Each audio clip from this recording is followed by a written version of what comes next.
نہ کہ کتاب و سنت کے علم کے مطابق۔ کسی نے سوال کیا کہ ہماری کچھ مسلم بہنیں جو کہ خوشبو لگا کر اور ایسی آواز والی چیزیں پیروں اور ہاتھوں میں پہن کر نکلتی ہے جو بجتی ہے، اس سے میں مراد سمجھ رہا ہوں ہے، کیا یہ عورتیں بھی مائل کرنے والیوں میں شامل ہوں گی؟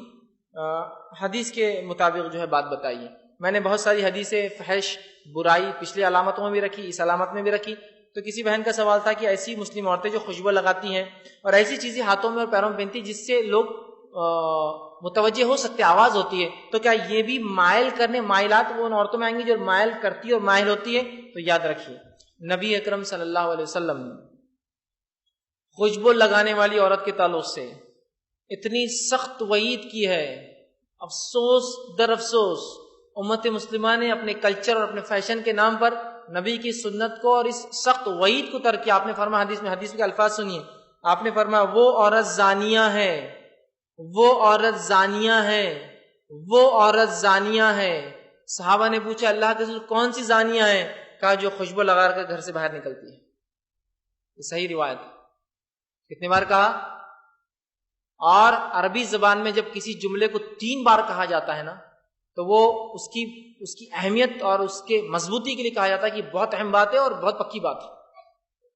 دوسرا، ہم جانتے شریعت میں زنا کا الزام لگانے والے پر کتنے کوڑے ہیں؟ 80 کوڑے ہیں۔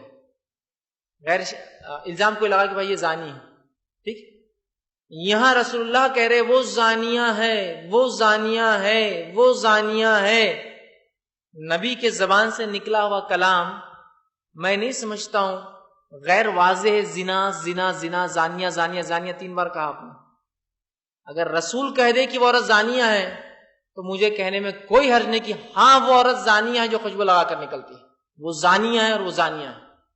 عبداللہ بن مسعود رضی اللہ عنہ فرماتے ہیں اگر ہمارے دور میں کوئی عورت خوشبو لگا کر گھر سے نکلتی تو ہم اسے ایسا غسل کراتے جیسے غسل جنابت، انسان اپنے بیوی سے ہم بستری کرنے کے بعد جو غسل لیتا ہے نا، غسل جنابت کروا دے تاکہ غسل اس کے آنکھ سے وہ خوشبو نکل جائے۔ اور آج کلچر کے نام پہ خوشبو، فیشن کے نام پر خوشبو، ہم بہت ہائی سوسائٹی میں نام پہ خوشبو، ہمارے پاس بہت بدبو آتی تو ہم کو خوشبو لگا کر معاملہ چلتا نہیں ہے۔ کیوں؟ صحابیات کیا عورتیں نہیں تھیں؟ کیا وہ ہائی سوسائٹی کے لوگ نہیں تھے؟ کیا وہ ان سے اونچے کون لوگ ہوں گے؟ اب کیا ان کے بارے میں کہوں؟ ان سے اونچے کون لوگ ہوں گے دنیا میں؟ ان کی سوسائٹی، ان کا سماج، ان کا کلچر، ان کی بات چیت، ان کے آداب، ان کے اخلاق، ان کی شخصیت سے اونچا کوئی نہیں ہے دنیا میں، یاد رکھیے۔ انبیاء چھوڑ کر یاد رکھیے، انبیاءوں کی بات کہہ رہا ہوں۔ نہیں، ہماری سوسائٹی میں بغیر خوشبو کے نہیں ہوتا ہے، اور عورتیں اس پہ لگا رہی ہے۔ اور یہ تو ٹھیک تھا فار مین کوئی چیز پہ لکھا ہوا ہو، مردوں کے لیے خوشبو، فار وومن بھی آتا ہے، لیکن عورتیں لگا رہی ہیں۔ اور مسلم خاتون برقع تو پہنے ہیں لیکن خوشبو کی وجہ سے لوگ پلٹ پلٹ کر دیکھ رہے ہیں اسے، اس لیے کہ خوشبو وجہ بنتی ہے لوگوں کے آپ کی طرف مائل ہونے کے لیے۔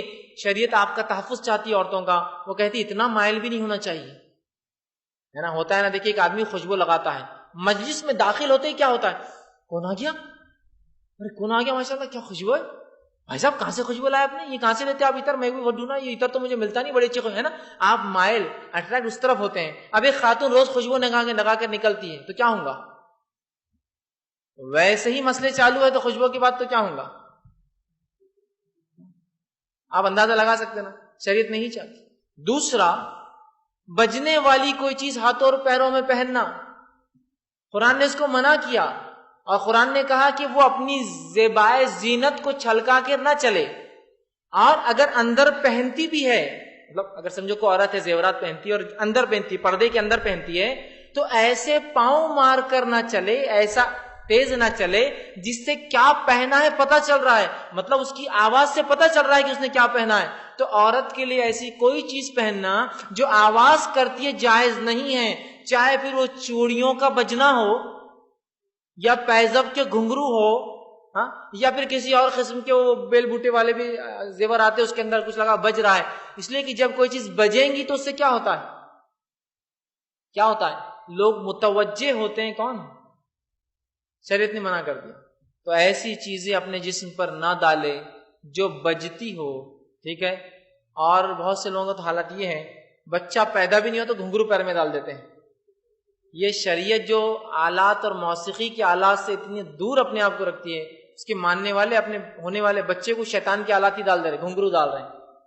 کیا عجیب بات ہے نا، کیا عجیب بات ہے، ذرا سوچنے کی چیز ہے. جانور کے گلے میں گھنٹی ڈالی جاتی ہے تو مجھے پتا ہے کہ گھنٹی بجتے رہیں گی تو پتا چلے گا بیل گائے کہاں چل رہے میرے. بچے کو ڈالنے سے کیا حکمت ہے اس کے پیچھے مجھے بتائیے، سوائے اس کے کہ بچپن سے آپ نے اس کو بجنے اور اس چیزوں کو کر دیا. کھیلنے کے لیے کوئی وہ ایک الگ چیز ہے، جسم پر ڈالنا. پھر بڑا ہونے کے بعد بھی ظاہر سی بات ہے ایسی چیزیں پیزب ہے جو بج رہے ہیں، چوڑیاں ہیں جو ایسی جو کھن کھن بج رہی ہیں، تو یہ تمام چیزیں درست نہیں ہوں گی، یاد رکھیے. ٹھیک ہے. اور پبلک میں پہن کر نکلنا تو بہت سخت بات ہے، یاد رکھیے درست نہیں. اس لیے کہ اپنی پرائیویٹ لائف میں اگر کوئی یہ کر لے، پرائیویٹ لائف سے مراد گھر میں اپنے شوہر کے کمرے میں، وہ پرائیویٹ لائف ہوتی ہے. اسی کو بولتے ہیں پرائیویٹ. بولے تو گھر کے اندر کچھ بھی کرو نہیں، پرائیویٹ مطلب اپنے روم میں جہاں میاں بیوی اکیلے ہوتے ہیں. پرائیویٹ لائف میں اگر میاں چاہے کہ بیوی خوشبو لگائے تو لگا لو، چونکہ غسل جنابت لیں گی تو پھر خوشبو دھل جائیں گی، وہ ایک الگ زندگی ہے. لیکن پبلک لائف میں پہن کر نکلنا، گھومنا، یہ تمام چیزوں کی نہ خوشبو لگانے کی نہ بجنے والے آلات کی شرط ایجاد دیتا ہے. اس لیے کہ اس سے لوگ متوجہ ہوتے ہیں اور بہت سارے شر فتنے اس عورت کے پیچھے لگ سکتے ہیں. شریعت نے اس کو حرام کر دیا عورت کے لیے پہننا. تو ایسی کوئی چیزوں سے عورتیں بالکل اجتناب کریں اور اپنے صرف کلچر اور فیشن سوسائٹی کے نام پر نبی کے اس جملوں پہ غور کیجیے. زانیہ کا الفاظ ادا کیا خوشبو لگانے والی عورت پر، اس سے بری کوئی بات ہو سکتی ہے کیا؟ اگر کوئی عام عورت کو بھی زناکار بول دے تو اتنا برا لگے گا اس کو کہ زانیہ کسی نے کہا. نبی کہہ رہے ہیں کہ وہ زانیہ، تین بار کہہ رہے ہیں، لیکن پھر بھی جو ہے وہ بولتے ہیں نا کان پہ جو بھی نہیں رینگتی. اس لیے بولتے ہیں کہ کان ایک حساس چیز ہوتی ہے، سینسیٹیو، اور اس میں کچھ بھی چلا تو آدمی کو احساس ہوتا ہے. لیکن معاملہ یہ ہے کہ ہر چیز کو ہم نے شریعت کی بالائے طاق رکھ کر اپنی خواہشات کو سب سے اول، اپنی سوسائٹی کو سب سے بہتر سمجھ لیا اور بس اسی کے مطابق جو ہم عمل کر رہے ہیں. اللہ سبحانہ تعالیٰ ان تمام اعمال سے ہماری حفاظت فرمائے. السلام علیکم.